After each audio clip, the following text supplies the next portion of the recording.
같이 한번 읽어볼까? 시작. 상한 갈대를 꺾지 않으시는 주님. 다시 한번. 상한 갈대를 꺾지 않으시는 주님. 자, 이 말씀을 준비하면서 어렸을 때 갈대를 가지고 많이 논 적이 있습니다. 소를 끌고 다니면서 갈대를 이렇게 뜯어 먹힌, 그렇게 하는 일도 많이 해봤고, 갈대 가지고 많이 놀고 그랬었는데, 오늘은 이 갈대에 대한 이야기를 좀 하도록 하겠습니다. 그래서 오늘 특별히 이제 성경에 보면은 이 바리새인들이 지금 율법이라는 걸 가지고 사람들에게 이 잣대로 이렇게 재는 그런 일들이 있습니다. 그래서 오늘 보면 구절에 보면은 이렇게 합니다. 거기에서 떠나 그들의 회당에 들어가시니. 예수님께서 회당에 들어가시죠. 회당은 유대인들이 모이는 이 공간이죠. 그곳에서 하나님의 말씀도 배우고 서로 교제하고 또 하나님의 은혜도 나눌 수 있는 그런 공간이었습니다. 그래서 말씀을 듣고 또 이루하고 힘을 얻어야 될 그런 은혜의 장소가 회당이라는 것이죠. 그런데 이 회당이 쉼이 사라지고 바리새인들은 율법이라는 이 잣대를 가지고 사람들을 정죄하고 또 사람들의 잘잘못을 따지는 그런 공간으로 이 변질이 되어버린 거 말았죠. 그래서 이 회당에 들어갔는데 사람들이 쉼을 얻고 은혜를 얻어야 되는데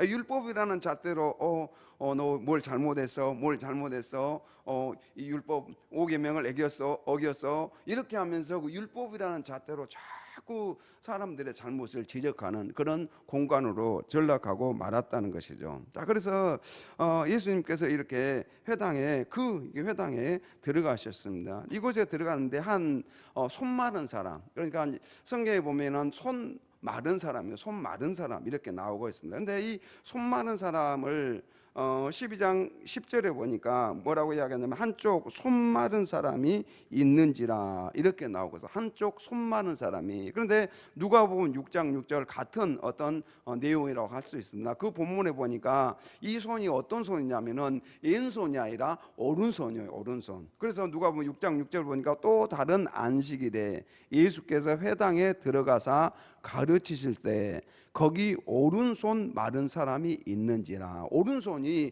뒤틀려 가지고 말렸어요.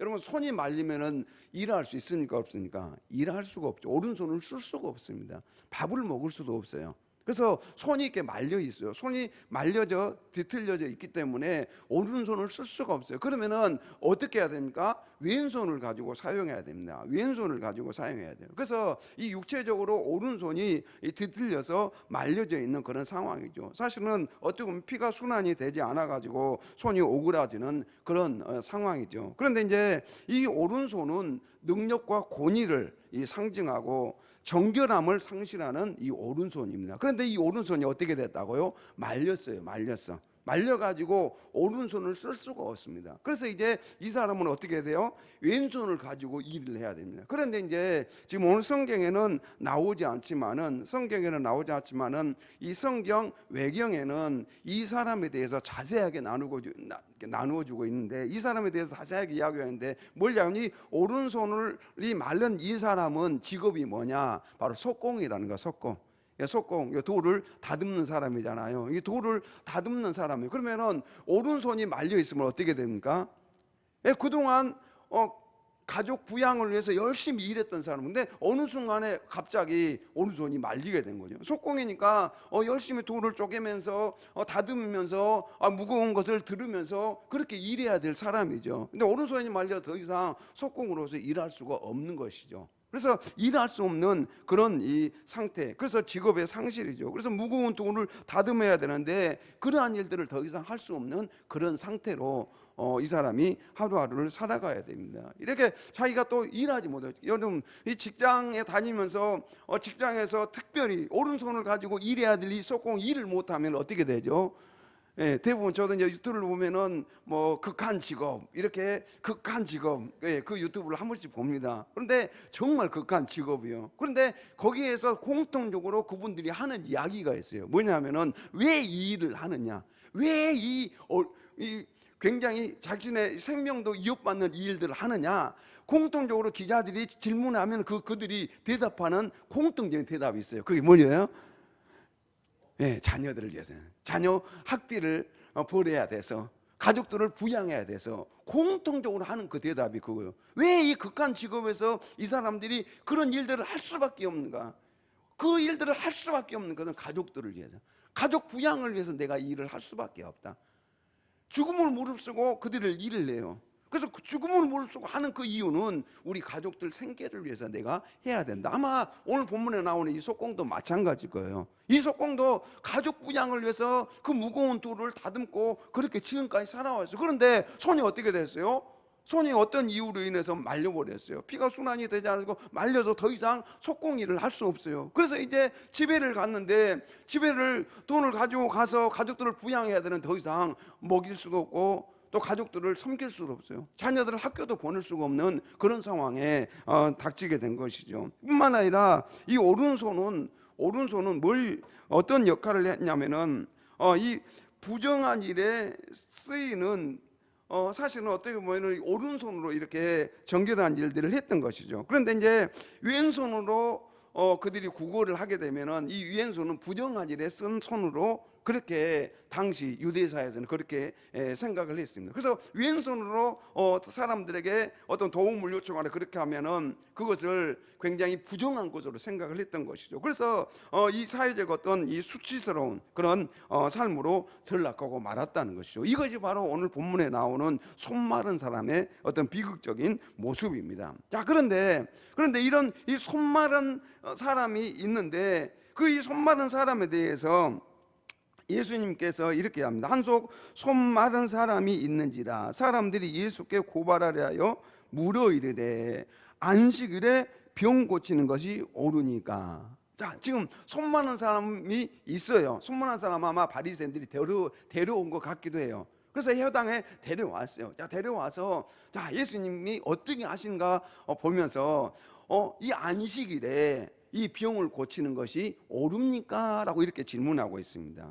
이 바리새인들은 아주 율법 중심으로, 그래서 이 생명의 위협을 받는 응급 치료만을 허용했어요. 그래서 손 마른 사람 같은 경우는 어때요? 내일 고쳐도 된다는 거예요. 안식일이 지나고 나서 고쳐도 된다는 것이죠. 그래서 지금 아주 응급을 요하는 그런 사람들 외에는 나중에 병 같은 것은 치료해도 된다라고 그렇게 생각을 했던 것이죠. 그래서 이 안식일에 병을 고치는 것은 노동이므로 결국은 하나님 앞에 말씀에 율법을 어긴 불법이다라고 이 바리새인들은 생각한 것이죠. 그래서 손 많은 사람은 당장 생명이 이급하지 않으므로 어떻게 하든지요, 지금은 고치지 않아도 된다라고 이렇게 바리새인들은 생각한 것입니다. 그러나 예수님은 안식일에 선을 행하는 것이 옳다라고 이렇게 주장하십니다. 여러분, 안식일에 선을 행하는 것이 옳다라고 예수님께서 말씀하고 있습니다. 특별히 병에 시달린 사람들을, 여러분, 이 병에 시달린 사람 어떻게 해야 되죠? 여러분, 우리는 그냥 다음에 먼 훗날 내 병이 치료받았으면 좋아 라고 하는 사람들은 어디 있습니까? 당장인 내 병이 치료받기를 원하는 것이죠. 하루속히 해결되는 것 좋아요.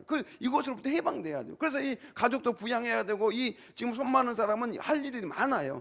그런데 이 바리새인들은 나중이라고 이렇게 해요. 그러나 예수님은 지금 당장이에요.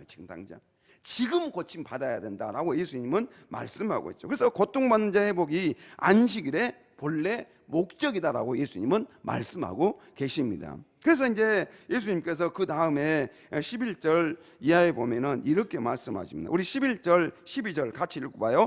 예수께서 이르시되 너희 중에 어떤 사람이 양 한 마리가 있어 안식일에 구덩이에 빠졌으면 끌어내지 않겠느냐? 사람이 양보다 얼마나 더 귀하냐? 그러므로 안식일에 선을 행하는 것이 옳으니라. 자, 여기에 보면은 이 안식일에 양 한 마리가 있어라고 이렇게 이야기하고 있습니다. 양 한 마리가 있어 안식일에 구덩이에 빠졌으면 끌어내지 않겠느냐. 그런데 여기에 오늘을 보니까 이 양 한 마리는 어떤 한 마리냐면은 가난한 사람의 양 한 마리를 가리키고 있습니다. 부유한 사람이 양 몇천 마리, 수천 마리 있는데 그 중에 한 마리가 구덩이에 빠졌어요. 그 이야기가 아니고, 여기 본문에 나오는 이 양 한 마리는 이 가난한 사람들에게 있는 유일한 양 한 마리예요. 그게 자기의 전 재산이에요. 그런데 그 유일한 양 한 마리가 어디에 빠졌어요? 구덩이에 빠졌어요. 그러면 그 유일한 양 한 마리가 구덩이에 빠졌으면은 그것을 꺼내지 않겠느냐라고 예수님께서 바리새인들에게 재차 질문을 하고 계시는 것이죠. 그것을 꺼내지 않겠느냐? 당연히 그 양을 꺼내기 위해서 노동을 할 수밖에 없다는 것을 예수님께서 말씀하십니다. 자, 그러시면서 그 양 한 마리가 그렇게 소중하다고 한다면은 하물며 하나님의 형상으로 지음받은 우리 인간은 얼마나 더 귀하지 않느냐라고 예수님께서 말씀하시는 것이죠. 그래서 재산을 지키기 위해 동물에게도 자비를 베풀면서 고귀한 우리 인간을 이 고통, 그래서 손마른 이 병, 이 고통에서 이 안식일 날 안식의 주인께서 그를 치료해 주는 것이 당연한 것 아니냐라고 예수님께서 말씀하시는 것이죠. 여러분, 예수님께서는 이렇게 어떤 율법의 기준이 아니라 예수님은 안식일의 주인이십니다. 그래서 예수님은 우리에게 진정한 안식을 주고 싶어 하시는 분이셔요. 그래서 예수님께서는 당연히 바로 이 사람을 이 안식일 날 고쳐야 되지 않는 것이냐라고 그렇게 말씀하십니다. 자, 그래서 이제 13절에 오면은 이에 그 사람에게 이르시되 손을 내밀라. 예수님께서 지금 바리새인들이 어떻게 하고 있어요? 두 눈을 부릅뜨고 예수님께서 지금 어떻게 행동하시는가 보고 있어요. 안식일에 이 사람 병 고치는가 안 고치는가. 고치면은 예수님을 정죄하고 예수님을 고발하려고 지금 그들이 벼르고 있어요. 눈 부릅뜨고 바리새인들이 벼르고 있는데 예수님께서 그 손 마른 사람을 향하여서 뭐라고 향했냐면은 내 손을 내밀라. 내 손을 내밀라. 여러분, 손을 내밀라. 이 안식일에 이 병든 자는 지금 손 말라 가지고 자녀들을 부양할 수도 없고 가족도 부양할 수 없는 그런 지경에 빠져 있습니다. 그런데 그 사람에게 내 손을 내밀라. 그러니까 손을 내밉니다. 그래서 그가 내밀매 다른 손과 같이 회복되어 성하더라. 여러분, 예수님은 안식의 주인이십니다. 그래서 이 손 마른 자에게 진정한 안식을 주고 싶어 하신 분이세요. 저와 여러분들에게도 마찬가지입니다. 인생에 어떤 문제가 있어도 그 문제를 해결해 주고 싶으신 분이 우리 주 예수님이십니다. 그래서 하늘 보좌에서 이 땅에 인간의 몸을 입고 오셨고 십자가에서 우리의 죄의 문제를 해결을 위해서 십자가의 고난 당하신 분이 우리 주 예수 그리스도십니다. 자, 그래서 예수님께서 이렇게 손을 내밀라 했을 때 온전히 회복되었다. 그래서 구덩이에 빠진 이 양이 밖으로 나와 본래 있어야 할 이 바람직한 상태가 되었듯이 오그라든 이 오른손과 그의 무련의 삶 이 전체가 창조의 본연의 온전한 상태로 되돌려지게 되었다는 것이죠. 내 손을 내밀라. 여러분, 우리 하나님께서는요 우리를 온전한 상태로 되돌려 주시길 원하셔요. 그래서요 사실은 아담과 하와의 범죄로 말미암아 온 인류가 전적으로 타락하고 전적으로 부패하고 전적으로 무능하게 되었죠. 그런데 그런 인류를 위해서 예수 그리스도를 보내셔서 우리를 다시금 하나님의 형상을 회복시켜 주신 것이죠. 그래서 예수님을 믿는 사람들은 다시금 하나님의 형상이 회복될 뿐만 아니라 그 잃어버렸던 이 에덴 동산을 다시 되찾게 된 것이죠. 여러분, 그래서요 여러분, 우리 주 예수님께서 오셨을 때 진정한 회복의 역사가 일어나고 있는 것입니다. 여러분, 그 회복의 역사가 예수님 안에서 일어나는 거죠. 자, 그래서 이렇게 예수님께서 고쳐주시자 이 바리새인들 어떻게 합니까? 바리새인들이 나아가서 어떻게 하여 예수를 죽일까 의논하거늘. 어떻게 하여 예수를 죽일까 의논하거늘. 이 바리새인들이 예수님께서 병을 고쳐주시니까 안식일에 병 고쳤다고 이들은 어떻게 해요? 안식일에 이 손 많은 사람 고쳐주면 어떻게 해야 됩니까? 옆에서 박수치면서 할렐루야 하면서 우리 주님께서 기적을 행하셨습니다. 이 사람의 인생을 회복해 주시고 이렇게 박수 쳐줘야 되는데 오히려 이 바리새인들은 마음에 분을 품고 어떻게 하면 예수님 죽일까 하면서 그렇게 바라보고 있는 것이죠. 그래서 사실은 왜 이러냐면은 자신들의 기득권 때문에 그런 거죠. 자신들의 기득권이에요. 여러분, 예수님께서 수많은 사람들 치료하니까 자신들의 기득권이 위협을 받는 것이죠. 자, 그래서 그 기득권을 지키기 위해서 그래서 신학적 근간이 뒤흔들리는 것에 대한 반발을 하고 있죠. 자, 그래서 예수님은 그럼에도 불구하고 이렇게 안식일에 이 병자를 깨끗이 치료해 주십니다. 그러면서 15절에 보면은 거기서 떠나시면서 허다한 무리의 병을 다 고쳐주셨다. 여러분, 이 손 많은 사람만 병을 치료해 주신 것이 아니라 예수님께서 거기서 떠나서 어떤 사람을 고쳤어요? 허다한 사람들의 병자들을 치료해 주셨다라고 그렇게 말씀하고 있습니다. 여러분, 우리 주 예수님은 치료의 하나님이십니다. 여러분, 인생에 어떤 문제가 있든지 예수님께 들고 나아가시기를 주님 여러분 축복합니다. 예수님께 들고 나아갈 때 예수님께서 치료해 주시는 것이죠. 그러시면서 이제 16절에 보니까 자기를 나타내지 말라 경고하셨으니, 왜 예수님께서 자기를 나타내지 말라고 이렇게 말씀하셨을까요? 여러분, 내가 치료했으니까, 자, 안식일에 이 손 마른 자 치료했다, 수많은 병자 치료했다, 너희들 가도 소문 퍼뜨려서 저 사람들 다 예수 내 앞으로 데리고 와라, 이렇게 하실 수 있잖아요. 그런데 예수님께서는 그렇게 하지 않았습니다. 영웅주의나 이적으로 유명해지는 것을 거부해 하셨다는 것이죠. 그래서 오직 인류 구속이라는 그 목적에 조용히 집중하시기 위해서 예수님께서는 다른 사람들에게 소문내지 말라라고 이렇게 말씀하셨습니다. 자, 그런 다음에 이제 이사야가 애원한 내용을 인용하고 있습니다. 그래서 12장 19절에 오면은 이렇게 말씀합니다. 18절에 오면은 보라, 내가 택한 종 곧 내 마음에 기뻐하는 바 내가 사랑하는 자로다. 내가 내 영을 그에게 줄 터이니 그가 심판을 이방에 알게 하리라. 그래서 예수님은 예수님을 향해서 내가 택한 종, 내 마음에 기뻐하는 바 내가 사랑하는 자다라고 이렇게 성부 아버지께서 성자 예수님을 향해서 이렇게 말씀하신 것이죠. 그래서 예수님은 억지로 일하는 노예가 아니라는 것입니다. 억지로 일하는 노예가 아니라 자발적으로 아버지께서 기뻐하시는 일을 행하는 분이 바로 성자 예수님이십니다. 자, 그래서 예수님은 순종하는 종, 내가 택한 종, 성부 아버지께서 종이라고 이렇게 표현을 했지만은 자발적으로 순종하시는 하나님의 아들 예수 그리스도셔요. 자, 그래서 이렇게 택한 종, 그 다음에 사랑받는 아들로 이렇게 표현하고 있습니다. 그래서 자신의 의를 내세우기 위해 타인과 논쟁하거나 또 야단스럽게 떠들지 않는 분이시에요. 그래서 이제 19절에 오면 그는 다투지도 아니하며 들리지도 아니하리니 아무도 길에도 그 소리를 듣지 못하리라. 이 들레다 소리를 막 야단스럽게 떠드는 그런 내용인데, 예수님께서 십자가를 지시고 가실 때도 또 십자가상에서 고난을 당하실 때도 예수님은 소리 지르지 않으셨습니다.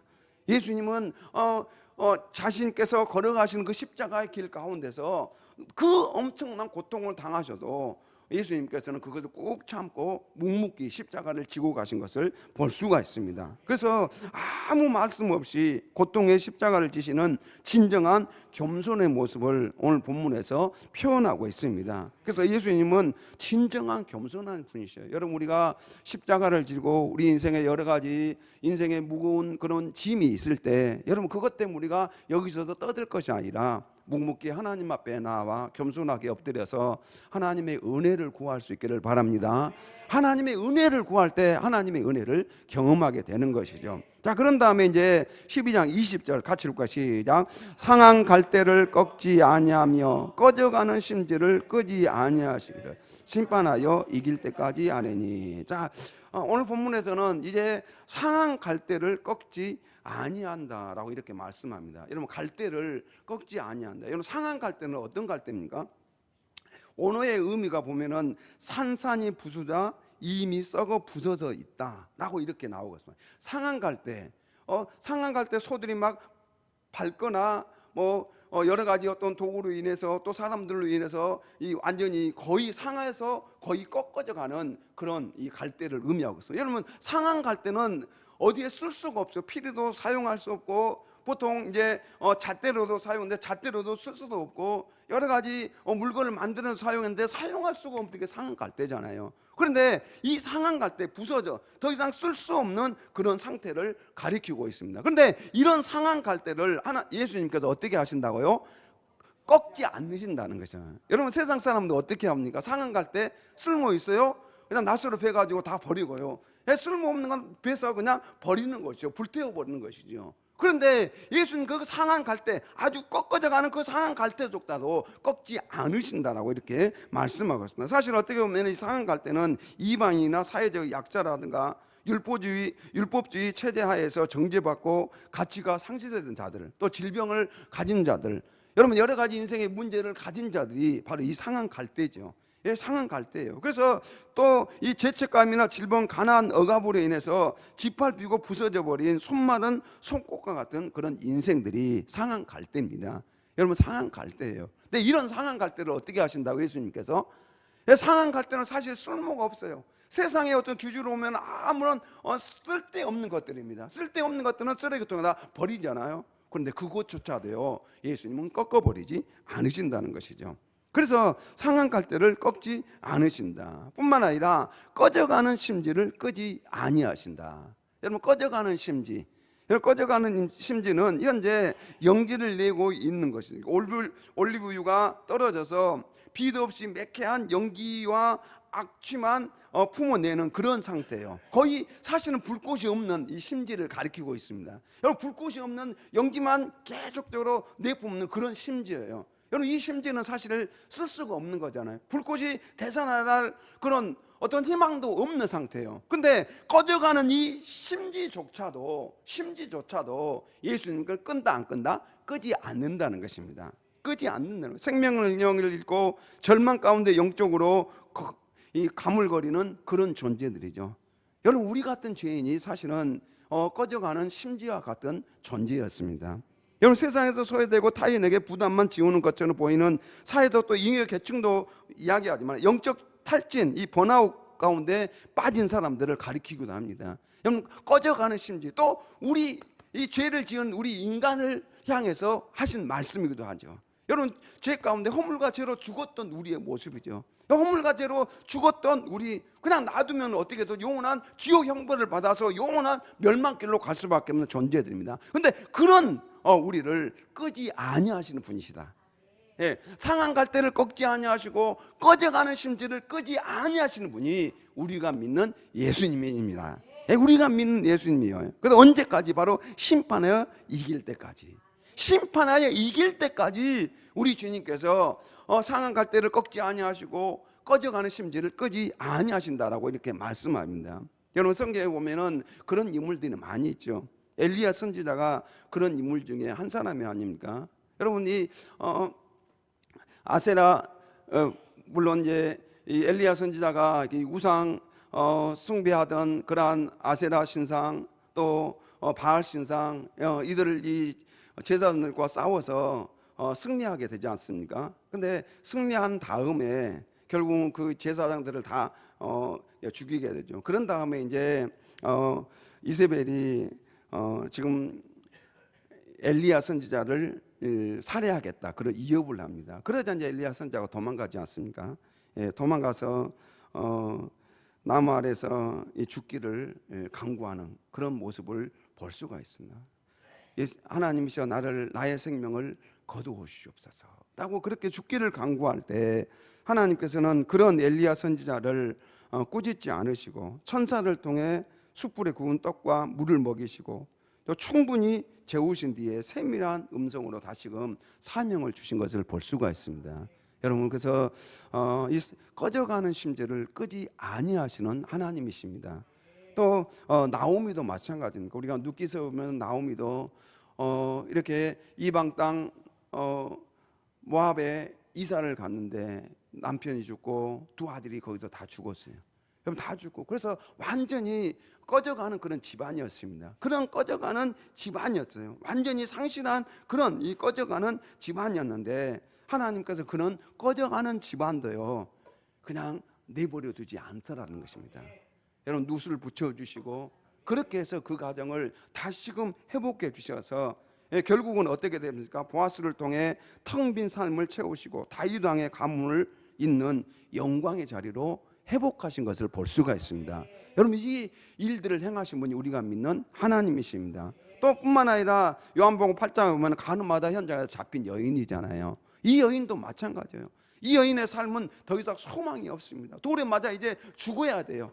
그런데 예수님께서는 그런 죽어야 될 그러한 상황 속에서도 죄 없는 자가 돌로 치라 이렇게 말씀하시면서 모든 사람이 다 떠나가게 되지 않았습니까? 그래서 나도 너를 정죄하지 아니하노니 너는 다시는 죄를 범치 말라라고 하면서 이렇게 집밥빈이 갓되었던 이 가늠한 여인을 예수님께서 다시 회복해 주신 것을 볼 수가 있습니다. 여러분, 우리 주님은 상한 갈 때 또 꺼져가는 심지를 끄지 않으신 분이십니다. 그래서 결단코 포기하지 않으신 분이에요. 그래서 이제 이 부분을 원어에 보면은, 헬라의 원어에 보면은, 우리 주님은 결단코 너를 꺾지 아니하며 결단코 너를 끄지 아니하신다라고 이렇게 말씀하고 있습니다. 여러분, 우리 주님은 절대로 우리를 꺾거나 끄지 않습니다. 그래서 우리 주님만을 온전히 신뢰하시길 바랍니다. 인생에 아무리 절망의 벽 앞에 서 있어도 여러분, 우리 주님을 붙잡으시면은 다시금 일어날 소망이 있습니다. 다시금 우리는 일어설 힘이 생기는 거예요.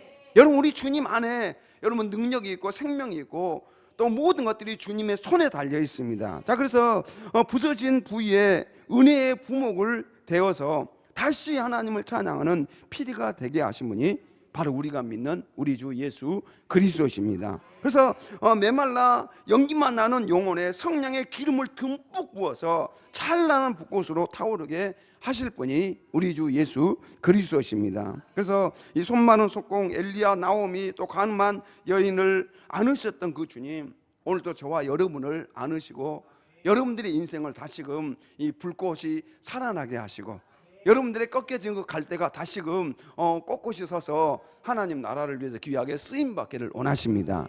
그래서 상한 갈대를 꺾지 아니하시고 꺼져가는 심지를 끄지 아니하시는 그 예수님을 바라보시기를 바랍니다. 그 주님을 바라보고 의지할 때 여러분의 인생이 다시금 새롭게 힘을 얻게 되고 힘차게 비상하는 역사가 일어날 줄로 믿습니다. 아멘. 이 말씀을 생각